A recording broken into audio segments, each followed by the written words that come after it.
आपल्या सध्याच्या प्रचलित न्यायव्यवस्थेमध्ये मुळात न्याय मिळणं, तुमच्या बाजूने आदेश मिळणं हेच आव्हानात्मक आहे. आणि बऱ्याच लोकांना हेच लक्षात येत नाही, की आदेश मिळाल्यानंतर खरी लढाई सुरू होते. कारण आदेश जो असतो, तो शेवटी एक कागदाचा तुकडा असतो. पण जोवर त्या आदेशाची प्रत्यक्षात अंमलबजावणी होत नाही, तोवर तो आदेश मिळून न मिळून तसा काही विशेष फरक पडत नाही.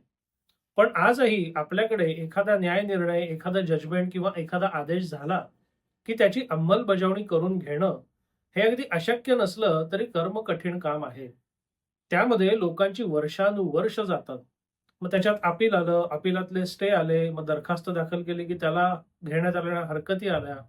ह्या सगळ्यामुळे प्रत्यक्ष आदेश आणि त्या आदेशाचा प्रत्यक्ष फायदा याच्यामध्ये फार तफावत पडते. आणि हे दुर्दैवी वास्तव समोर आणणारं एक प्रकरण अगदी सर्वोच्च न्यायालयामध्ये पोहोचलं होतं. आता सर्वोच्च न्यायालयाने यामध्ये निकाल देताना लीज पेंडन्स, लीज पेंडन्सच्या अनुषंगाने मूळ वादी जो होता त्याचं झालेलं नुकसान, लीज पेंडन्सचं तत्व यावर बरीच चर्चा आणि उहापोह केलेला आहे.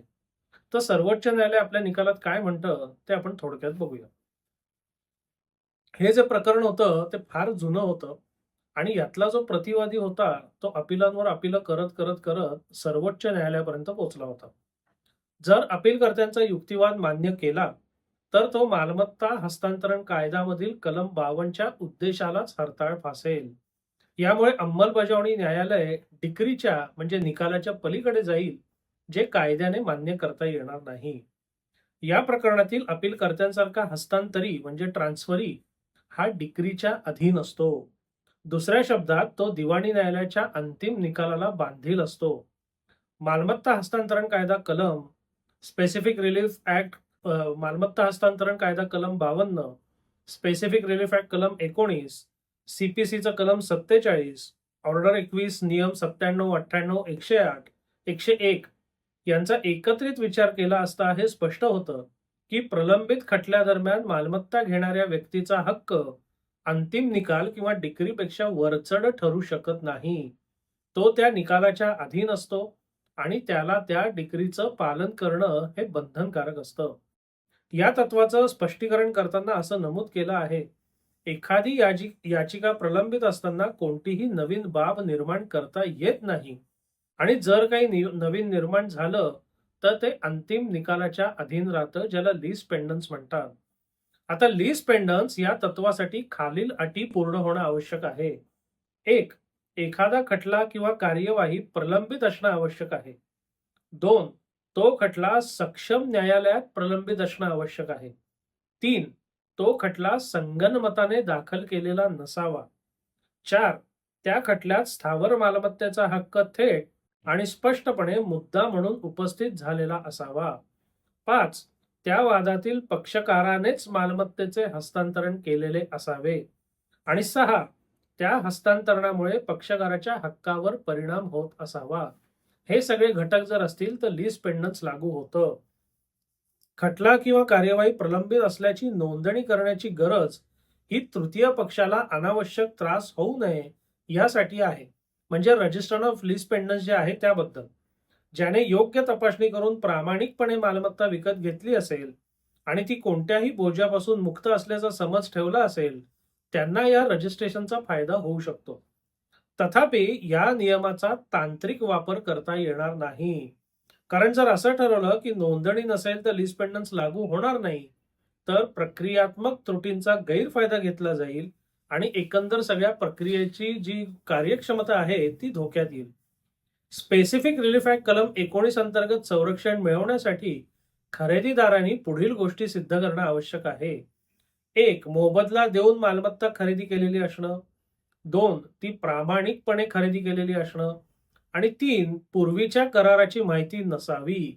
ह्या 3 गोष्टी असतील तर कलम 19चं संरक्षण एखाद वेळेस मिळू शकेल. परंतु हे स्पष्ट आहे की कलम 19 हे खटला दाखल होण्यापूर्वीच्या टप्प्यावर लागू होतं, खटला दाखल झाल्यानंतर नाही.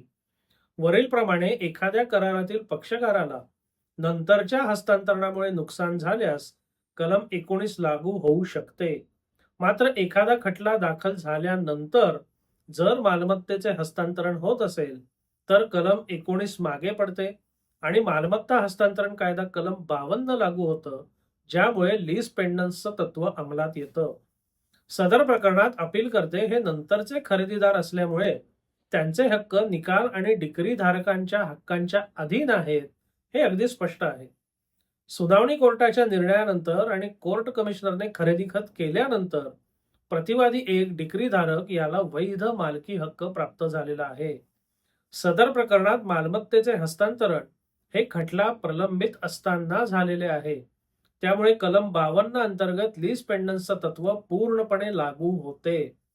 खालील सर्व न्यायालयांनी असे निष्कर्ष काढलेले आहेत की अपीलकर्त्यांना खटला प्रलंबित असल्याची पूर्ण माहिती होती. अर्थात ते आवश्यकही नाही. सिल्वर लाईन प्रकरणात नमूद केल्याप्रमाणे फक्त एवढाच मुद्दा तपासायचा असतो की विरोध करणारा हा पेंडंटलाइट हस्तांतरित आहे का, आणि जर तसे आढळले तर त्याला अंमलबजावणीला विरोध करता येत नाही. या प्रकरणात अपीलकर्त्यांचे हक्क ऑर्डर 21 नियम 97 ते 102 अंतर्गत पूर्णपणे तपासले गेलेले आहेत आणि अंमलबजावणी न्यायालयाला समाधान वाटलेलं आहे. त्यामुळेच या अपिलामध्ये कोणताही दम दिसून येत नाही. आम्ही विचार करत होतो की या टप्प्यावरच निर्णय संपवावा की विशेष परिस्थिती लक्षात घेऊन अनुच्छेद 142 अंतर्गत काही निर्देश द्यावे. कारण संबंधित खटला 1986 साली दाखल झाला होता, जो 1973 सालच्या कराराच्या विशिष्ट अंमलबजावणीसाठी होता. 1990 सालात डिक्री झाली, 1991 मध्ये अंमलबजावणी सुरू झाली आणि 1993 मध्ये न्यायालयामार्फत खरेदी खत करून देण्यात आलं. या सगळ्या गोष्टींना 30 वर्षाहून अधिक काळ लोटला असूनही डिक्री धारकाला प्रत्यक्ष ताबा मिळालेला नाही आणि त्याला न्याय प्रक्रियेचे फळ उपभोगता आलेले नाही. त्याला वारंवार न्यायालयीन लढाया लढाव्या लागलेल्या आहेत. म्हणूनच न्याय साध्य करण्याकरता आणि डिक्री धारकाला पुढे अजून त्रास होऊ नये म्हणून आम्ही पुढे आदेश देतो की अपीलकर्ते आणि ऋणको म्हणजे जजमेंट डेटर किंवा त्यांच्या मार्फत हक्क सांगणारी कोणतीही व्यक्ती या मालमत्तेबाबत कोणतेही नवीन अर्ज किंवा याचिका कोणत्याही न्यायालयात दाखल करू शकणार नाहीत. हा आदेश अंतिम न्यायाच्या हितासाठी आवश्यक आहे, जेणेकरून डिक्री धारकाला धनकोला पुढील त्रास सहन करायला लागू नये.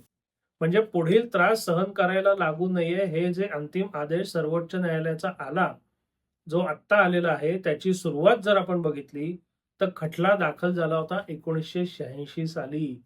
म्हणजे आपल्या व्यवस्थेची ही जी एकंदर शोकांतिका आहे ती अधोरेखित करणारा एक अत्यंत महत्वाचा निकाल म्हणून हा निकाल आपण कायम लक्षात ठेवावा.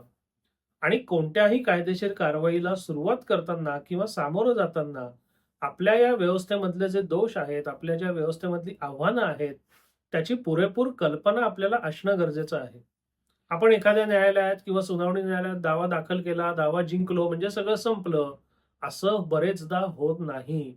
दावा जिंकल्यानंतर त्याच्यावरची अपीलं, मग त्याच्यावरची अंमलबजावणी, मग अंमलबजावणीमध्ये निर्माण करण्यात येणारे अडथळे, समस्या, या सगळ्याचा जर विचार केला आणि जर ते प्रकरण सर्वोच्च न्यायालयापर्यंत जर पोचलं तर तुम्हाला दावा दाखल केल्यापासून 40-50 वर्ष त्या दाव्याचा प्रत्यक्ष लाभ मिळायला वेळ लागतो. हे दुर्दैवी असं वास्तव आहे. हे कुठेतरी बदलायला पाहिजे. पण सध्या हे कधी बदलेल, केव्हा बदलेल, हे बदलायला आपण काही करू शकतो का, या सगळ्या प्रश्नांची उत्तरं आपल्याकडे नाहीयेत. त्यामुळे सध्या आपण वास्तव लक्षात घेणं आणि आपल्याला जेव्हा दुर्दैवाने असं काही करायची वेळ आली तर या वास्तवाच्या पार्श्वभूमीवर अंतिम निर्णय घेणं हे अत्यंत महत्वाचं आहे. म्हणजे या संदर्भात तुम्हाला कोणीही कसलंही आश्वासन दिलं की 2 वर्षात करून टाकतो, 5 वर्षात करून टाकतो, याचं 10 वर्षात झालं, त्याचं 15 वर्षात झालं, तर त्याला बळी पडू नका. काही प्रकरणांचा लवकर निपटारा झाला याचा अर्थ आपल्याही प्रकरणाचा लवकर निपटारा होईलच याची काही खात्री नसते. ती शक्यता असू शकते पण ती खात्री असू शकत नाही. म्हणून कायदेशीर कारवाई सुरू करण्यापूर्वी या सगळ्या गोष्टींचा सगळ्या दृष्टिकोनातून विचार करा. कोणाच्याही भूलथापांना अजिबात बळी पडू नका आणि मगच अंतिम निर्णय घ्या जे तुमच्या दीर्घकालीन फायद्याचं ठरू शकेल. आपल्याला हा विषय कसा वाटला, आपल्याला हा व्हिडिओ कसा वाटला, अवश्य कळवा. धन्यवाद.